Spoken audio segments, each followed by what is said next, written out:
So hi guys, ayan na naman tayo. So ito yung nangyari kagabi na makalap. Tapos ayan yung kung napakakalap yung ano, yan yung mga nangyari kagabi sa mga kalap sa sobrang hangin. Yan. Tapos andoon yung papaya pala, doon sa likod is natumba. Yan ito. Ang dami nito guys. Papaya. Kasi baka ibibigay yata niya doon sa mga friends niya, mga katumba.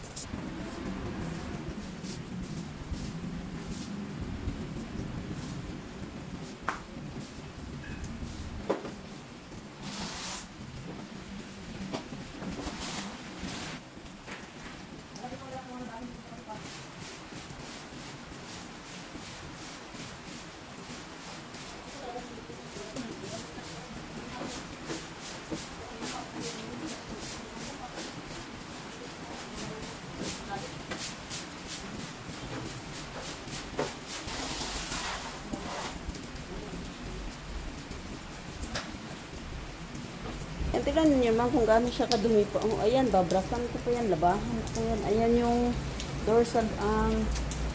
doormat sa loob. Hindi ko pa siya nalinis kasi gawa ng, hindi ko pa nalabahan. Gawa nga ng ulang init kasi pag nilalabahan ko yan, is, mga ngamoy, babaho yung Dati ang ganda talaga nito.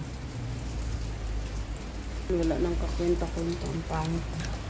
Natanong nga ng boss ko kung kailan daw babalik si mamang dito. Hindi naman ako pagsabi kung kailan kasi gawa nga nang sa SS ni mamang hindi pwede iba yung kukuha. Masyadong higpit na ngayon yung SS. Ay, SS, hindi pala. Yung sa niya, yung sa senior. So, kailangan siya talaga yung kukuha. Ito, lilinisan ko pa yan. Ang dami ko pang mabuti na lang yung labahan ko is kukunti lang kasi bago umalis yung mabos ko is nakapaglaba na ako. So, ayan, umpisan ko. Yan pa. So, yun lahat yan. Yung sliding door na yun, yung mga, di pala sliding door, yung mga bintana, yun yung mga lilinisan ko pa ngayon. So, ang dami pa. Ang dami pa talagang trabaho ni Luray. Tapos itong mga bintana na to, linisan ko din yan. Kasi linggo yata darating ay may bisita yung boss ko. So yung electric fan nakapagpahinga ng medyo matagal-tagal kasi ang wawanan sa hangin. Hindi ako nakapagbukas. Guys, kung hindi pa nag-subscribe na natin channel, please pag may ating channel. Sa mga may gusto naman, pero kung sa may hindi naman, so, okay lang naman.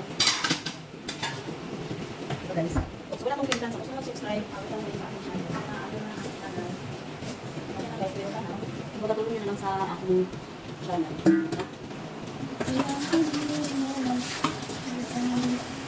Kabado, paano siya, bini siya, gawa ng sa sobrang hangin.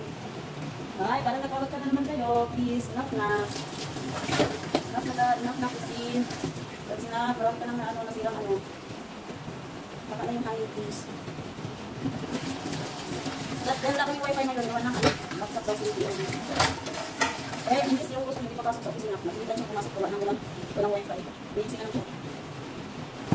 Sabi na po, hindi ko lang dapat siya. Hindi ko lang siya, magpapunta lang siya ng opisina sa gitna. Hindi ko dapat yung wifi is hindi kinaya ng hangin.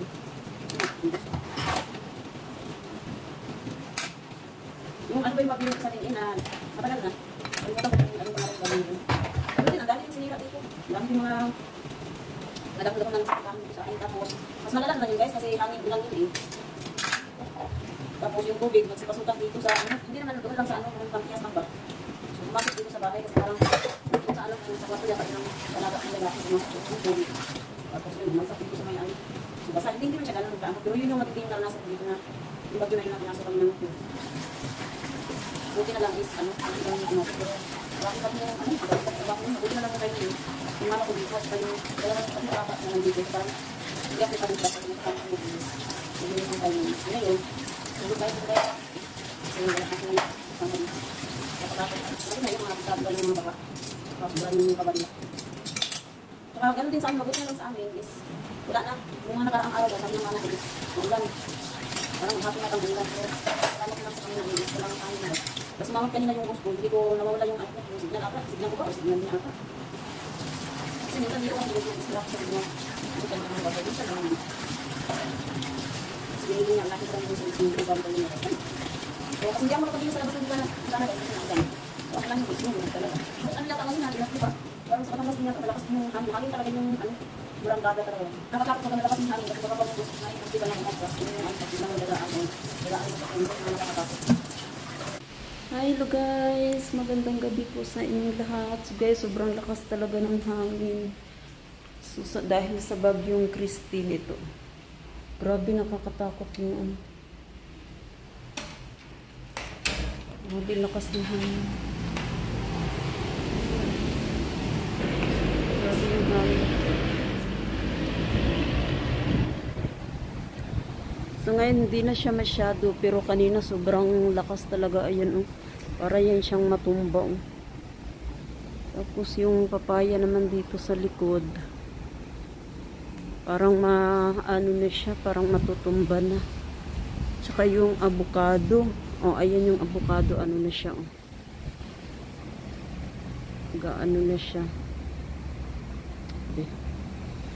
Ingat guys lahat, ayan oh.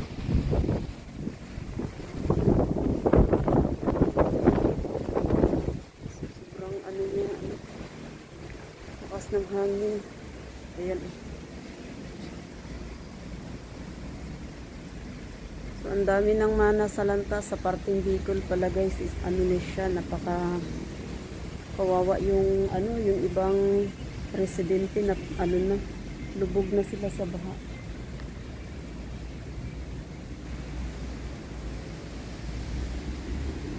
Ayan, tingnan yung mga ano, mga dahon-dahon oh.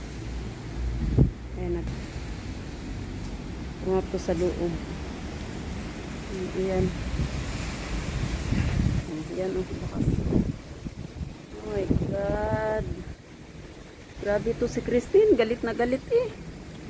Bagyong Christine, tumigil ka na. Please.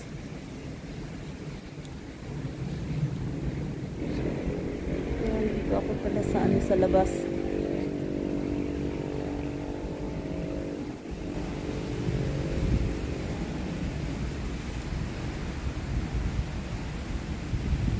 So nakakatakot yung ano, yung hangin. Ayun. Grabe. Naririnig niyo po ba yung ano, yung tunog ng hangin? So lalabas ako. Ayun, grabe talaga yung hangin. Dito ako sa labas ng gate. Takot naman. Ang lakas.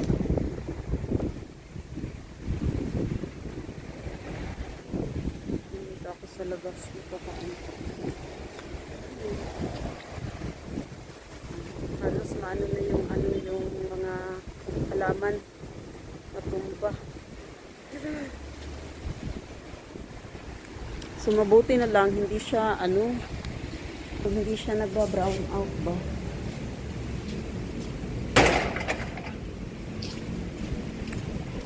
So yun guys, hanggang dito na lang yung aking video. So sa mga